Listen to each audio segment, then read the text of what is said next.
É a voz que eu dirijo a minha prece, e de manhã já me escutais. Desde cedo eu me preparo para vós, e permaneço à vossa espera.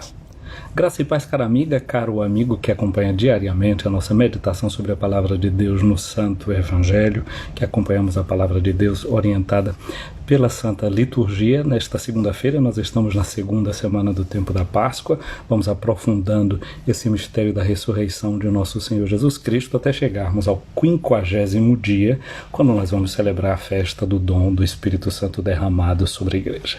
Hoje a Igreja celebra a festa do evangelista São Marcos. Então hoje o centro dessa nossa meditação gira em torno de Marcos e do seu evangelho. Mas você já sabe quem eu sou, não é?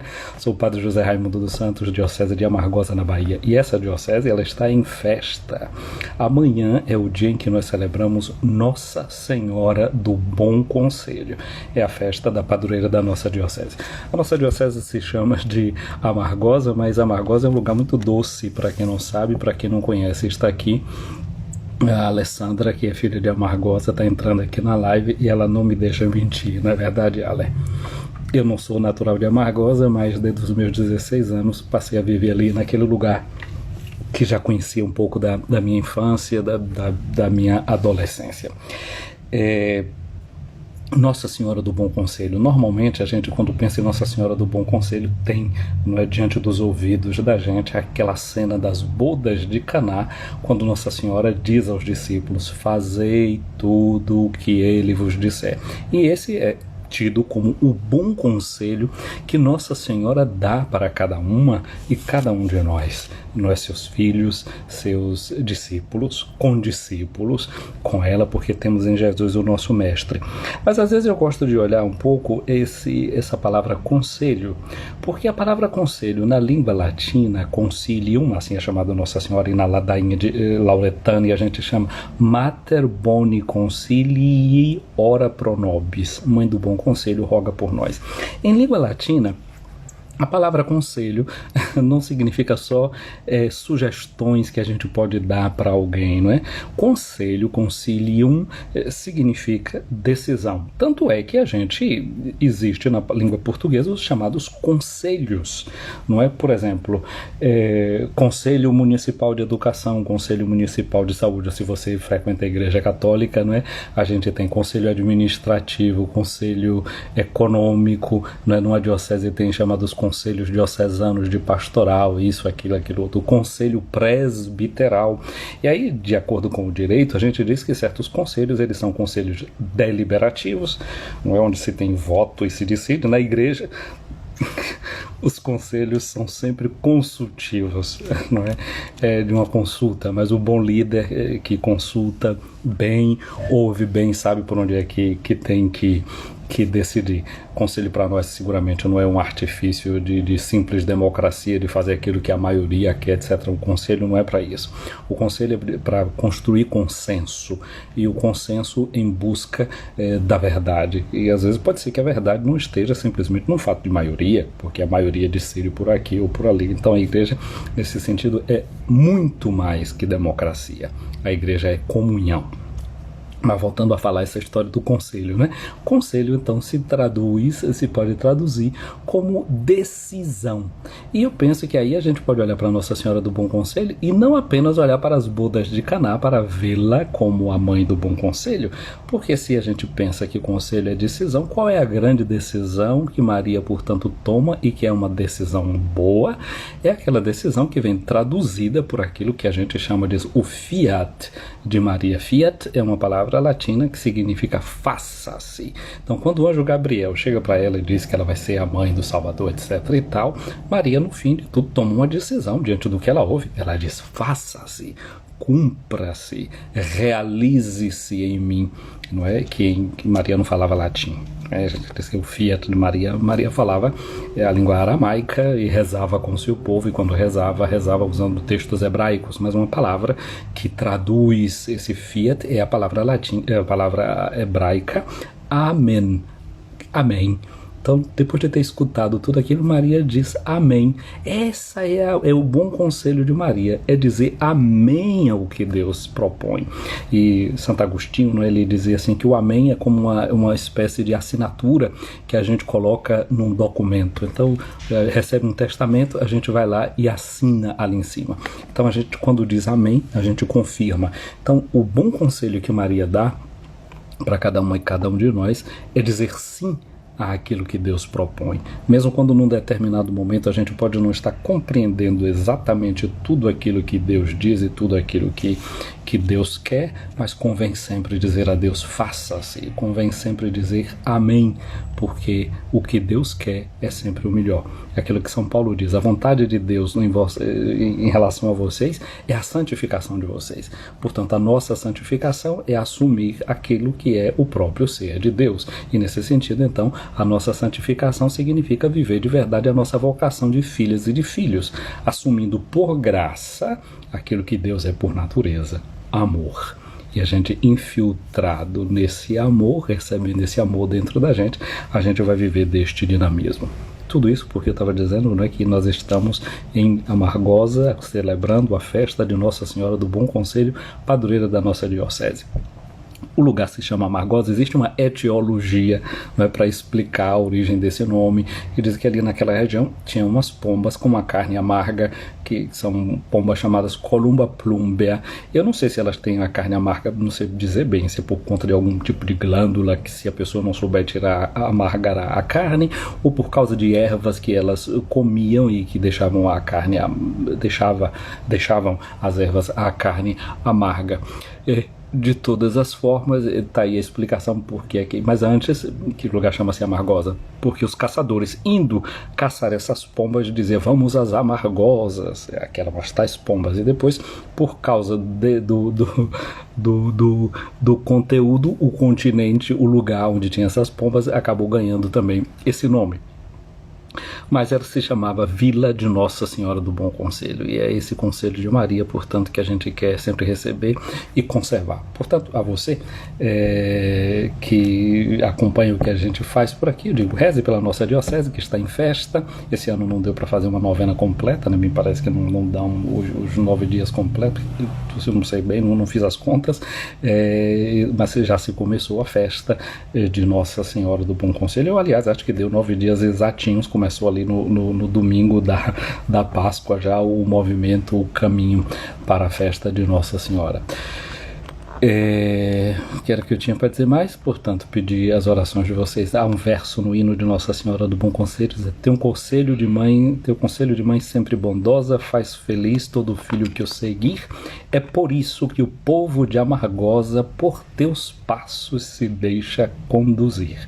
Então, que o povo de Amargosa realmente se deixe conduzir. E nós que estamos num período de espera de um bispo diocesano, sobretudo que o Senhor nos conceda esse bispo, que nos faz, seguindo esse conselho da mãe bondosa, nos guie, nos conduza para aquela que é a festa que o Pai nos prepara, bodas onde não nos faltará vinho da alegria, como cantava um canto de Dom Valdeci Dom Navarro e Valdeci Farias, não é? Como outrora em Caná o vinho do amor não vai faltar, Maria com cuidados de mãe não vai deixar. Então que não nos falte isso. Agora voltemos para o ponto de hoje que nós estamos celebrando, e que é a festa de São Marcos Evangelista. E quando a gente pensa, né, na festa de um evangelista, eu acho que a gente pode pensar muito naquilo que diz São Paulo na sua carta, na segunda carta a Timóteo, não é? Quando ele fala de que a nossa vida, a luz de Deus foi derramada na gente, a nossa vida foi iluminada por meio do Evangelho.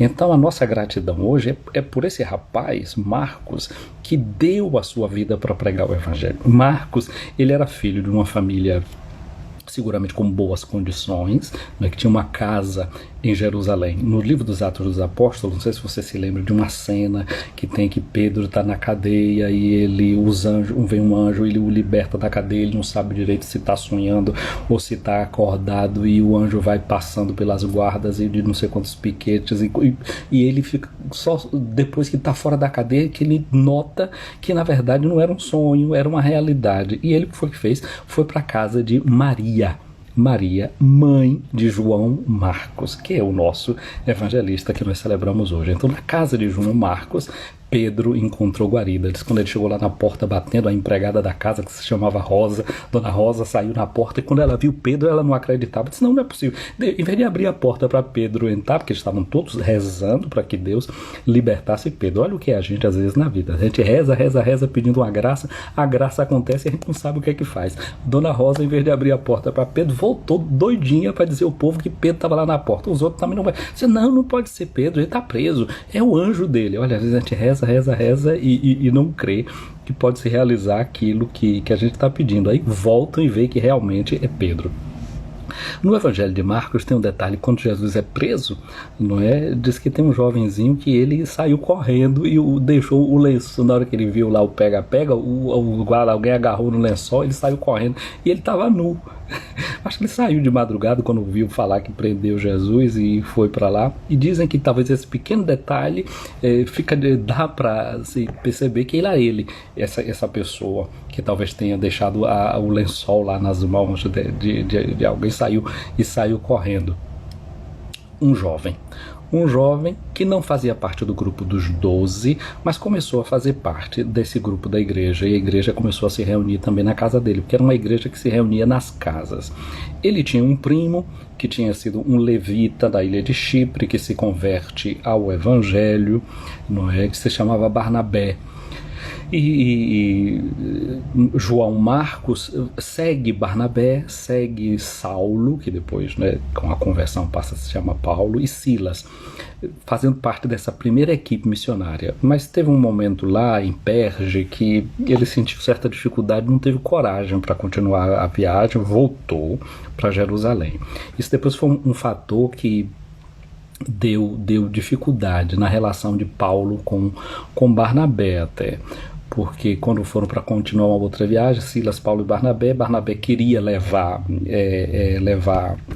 com eles Marco, que aliás, eu não sei se eu já disse, acho que eu não disse não, Barnabé era primo de João Marcos. Isso a gente tem na carta de São Paulo aos Colossenses, lá no momento das saudações, a gente vai encontrar essa informação, no Colossenses 4:10, essa informação de que o Barnabé é primo de João Marcos, porque ele não ia abandonar ali também o parente naquela coisa, naquele momento, como Saulo era mais enérgico, então Paulo seguiu a viagem com Silas, e de sua parte Barnabé pegou João Marcos com ele e continuou a viagem. Depois nós vamos encontrar João Marcos ao lado de Paulo em um momento difícil de sua prisão, e sobretudo João Marcos nós vamos encontrá-lo ao lado de Pedro.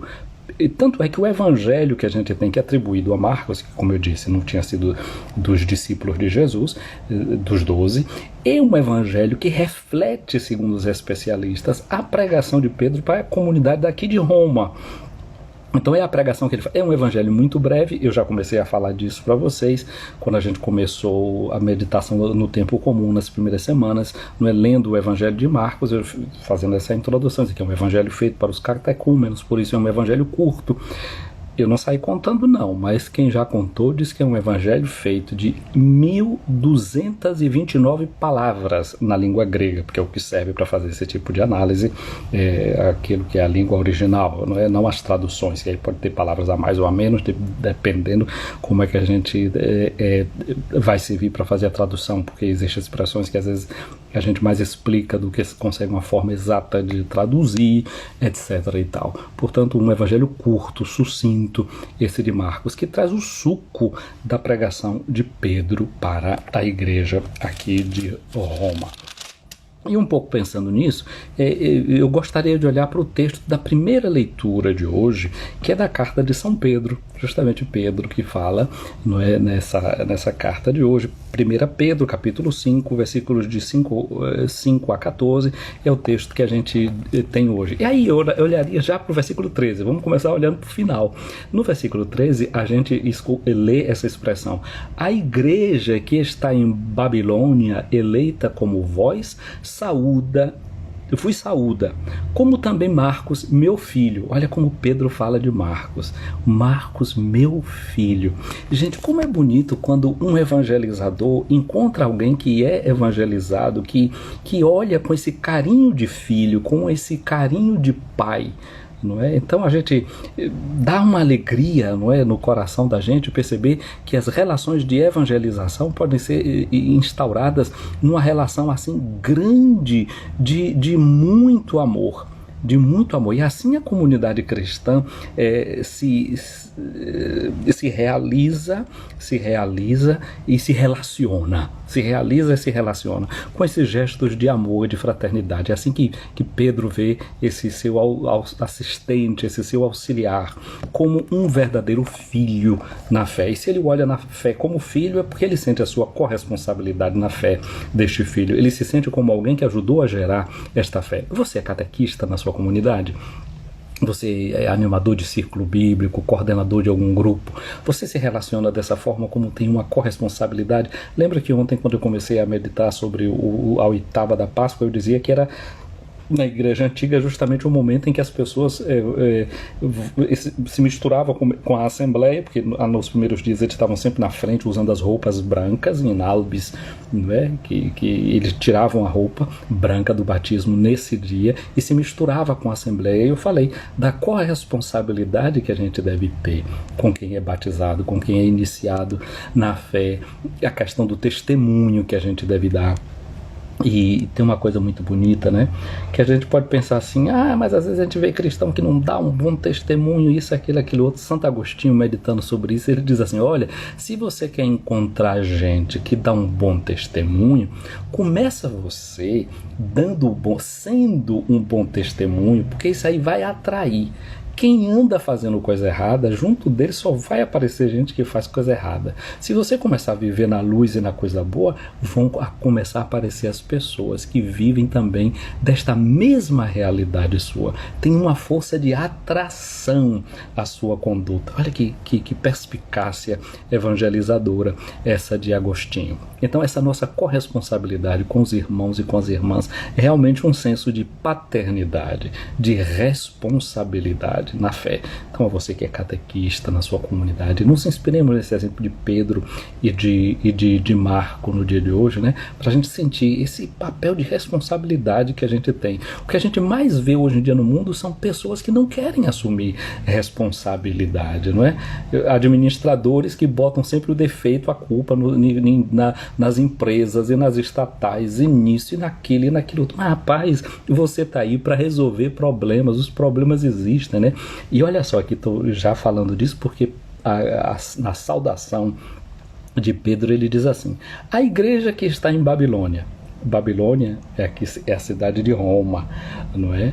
Porque era assim que os primeiros cristãos muitas vezes entendiam Babilônia, porque Babilônia foi o lugar onde o povo de Israel foi viver no exílio.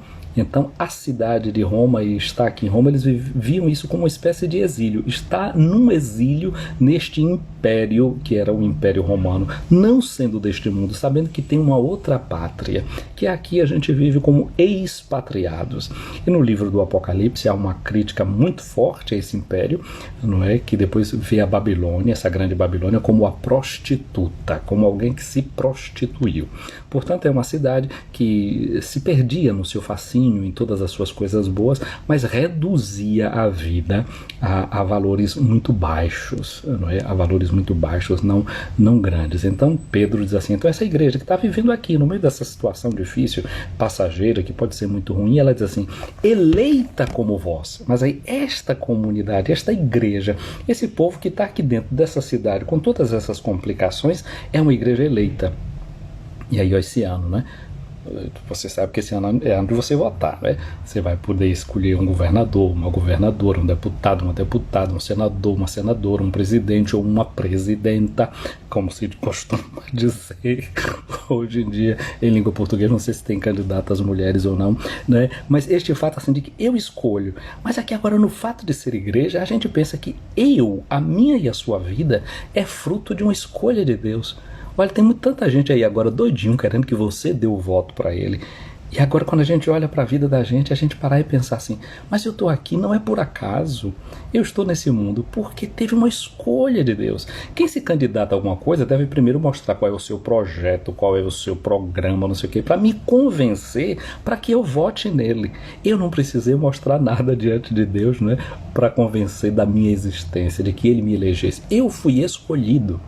E a gente é escolhido agora sim para viver o programa que Deus tem para nós, que é o programa de filhos e de filhas. Por isso a gente falava do bom conselho de Maria, que era decidir-se dizendo o amém por aquilo que Deus quer, por aquele que é o projeto de Deus, o querer de Deus, a nossa santificação, vivermos como filhas e como filhos. Por isso que na sua relação com Marco, Pedro diz, na responsabilidade que tenho, ele é o meu filho. Aí continua embaixo dizendo assim, saudai-vos uns aos outros com o abraço do amor fraterno. Na verdade, eu acho que a palavra que está escrita aqui, que está traduzida como abraço, deve ser ósculo.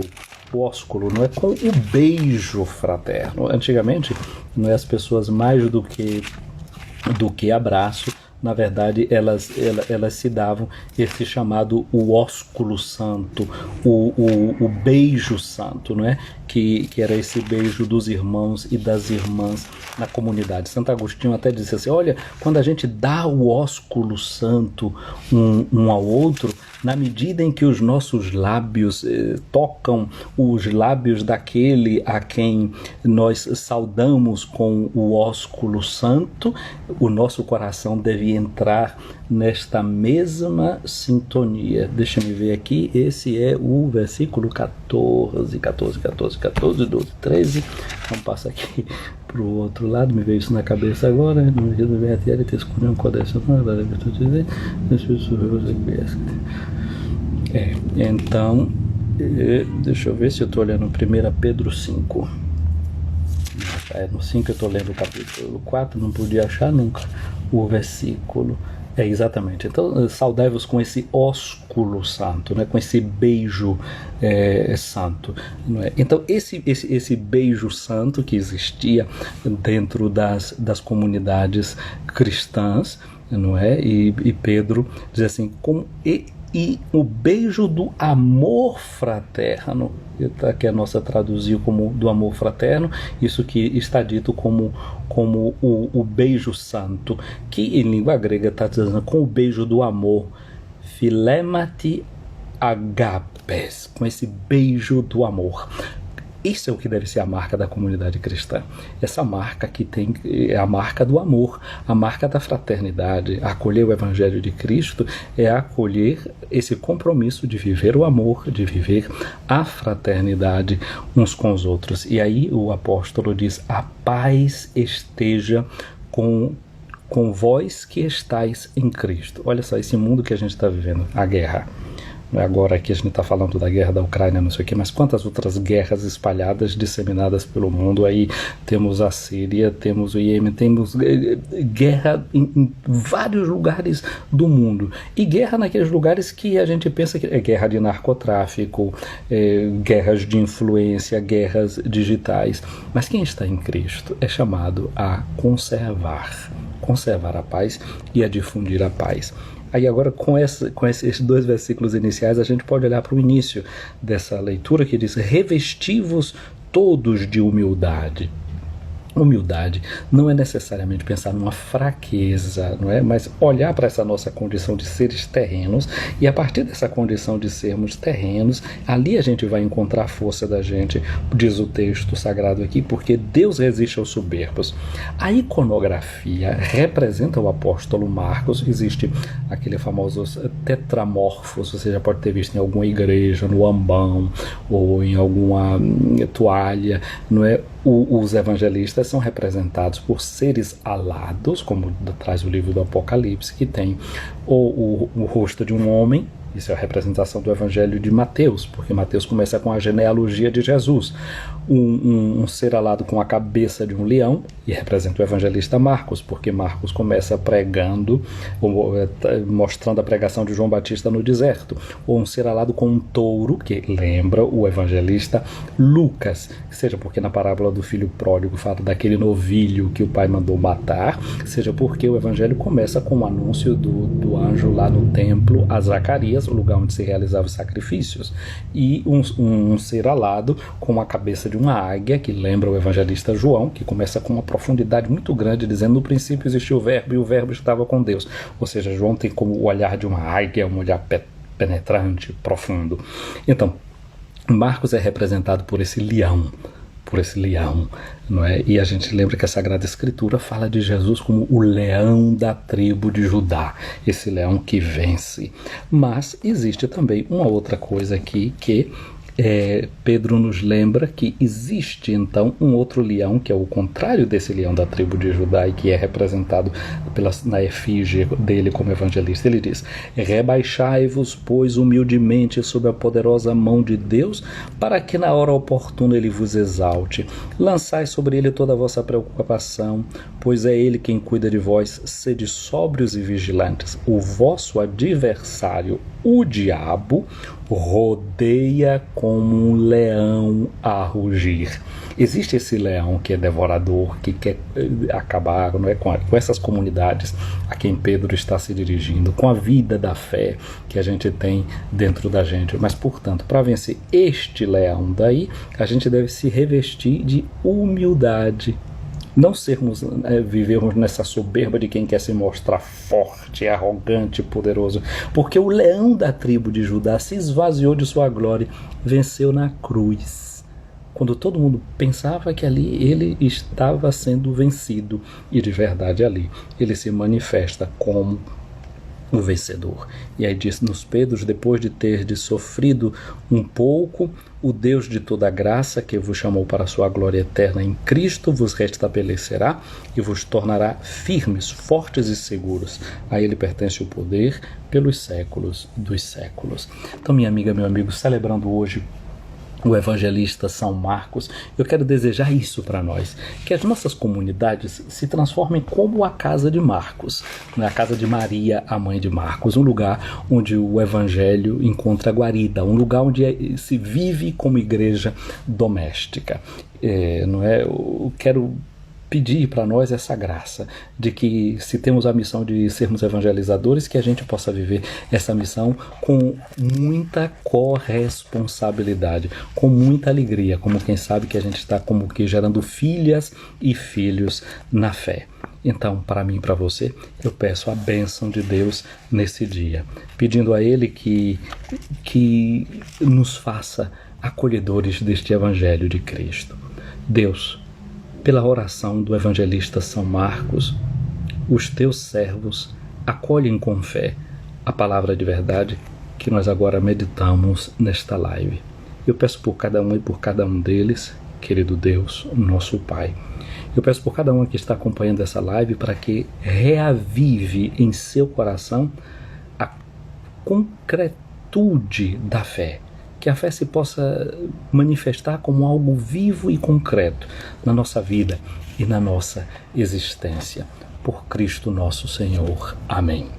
Minha amiga, meu amigo, o Senhor esteja acima de ti para te proteger, à tua frente para te guiar, atrás de ti para te defender, do teu lado para te acompanhar, dentro de ti para te abençoar. Que a bênção de Deus Todo-Poderoso, Pai, Filho e Espírito Santo, desça sobre ti, minha amiga, meu amigo, e permaneça para sempre. Amém. Quero saudar você que está aqui acompanhando essa nossa live no início desta semana, essa segunda semana do tempo da Páscoa. Um abraço para Lula Ordelo, aí em Cruz das Almas, para Aline, em Feira de Santana, Wilma Costa, em Maragogi-Pinho, Salvador, rodando pelo mundo. Um abraço para a Alessandra, eu creio que esteja aí por Salvador afora, não sei se vai participar lá da festa em Amargosa. Erúzia, um abraço para você. Um abraço para Conchita, viu, Ale? Um abraço para Bia Lapa e Flávia Santana, para Claudineia Nascimento, para Genilza Lisboa. Um abraço para José de Lima, para Jaci Félix, para Manuel Roque aí em Amargosa, né? Celebrando a festa de Nossa Senhora do Bom Conselho. Guloseimas da Celi, aí em Goiás, acompanhando a gente. Para Elisa de Souza, Jaci Félix, Jaci é de Amargosa, parabéns a você pela festa. Lígia Carla, Selma Barreto, um abraço para você. Para Welby Copes, aí em Santo Antônio de Jesus. Renata Sobral Salles, aí em Conceição do Almeida. Rose Santos, aí em Amargosa, um abraço para você. Um abraço para Meire Nogueira, também acompanhando a nossa live. Para Rosa Santos, para TJ Assis, para Everalda Nogueira, um abraço para Lucas Lima, para Vanita e também para Maria Eurenia aí no Ceará. Um abraço para quem mais eu tô vendo aqui. Conchita, tu tá aqui, eu mandando abraço para ti, para Alessandra, tu tá aqui quietinha assistindo, né? Um beijo, Conchita, também a margosense, certamente o coração cheio de alegria. Hoje eu tava me lembrando de Gilcele, mas depois, porque eu já estava pensando em umas outras lives, umas coisas que talvez vai ter lá para frente que eu vou falar e no momento eu falo. Então um abraço para Ana Maria Barreto, também aqui. Um abraço para Consa Rezende, amanhã está de aniversário, em festa junto com a Margosa.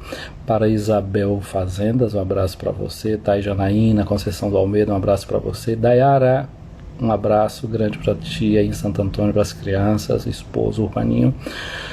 Um abraço também nos sogros e nos pais. Edneide, um abraço para você. O Padre Marcos, tchau, caro Padre Marco. Auguri, de buon onomástico. Padre Marcos, aqui é Padre Marcos AM. Vocês que querem aprender latim e tudo mais, segue esse perfil aí do Padre Marcos, viu?